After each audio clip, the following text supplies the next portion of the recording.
گنجشکه که نزد خداوند شکایت میکند: خداوندا، لانه کوچک داشتم، آرامگاهی هستیم بود، سرپناهی بیکسیم بود. کجای دنیای تو را گرفته بود که او را از من گرفتی؟ الله میگوید: لحظه خوشیت بود که تو در لانت خواب بودی. مار باشد در خمی لانت خانه گذاشته بود و من شمال را گفتم تا که لانت را سرنگون کند و با چنین راه تو از زهر مار نجات یافتی.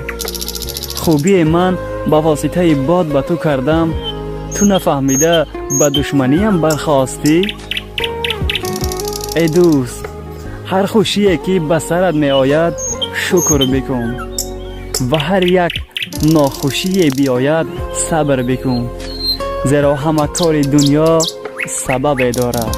هر کس به ما بد می کند نیکی ببخشایش خدا، هر کس به ما غم می دهد شادی بیفزایش خدا. هر کس که بختان می زند از ما به پیش این و آن، از این و آن ایمین نما ایمان بفرمایش خدا.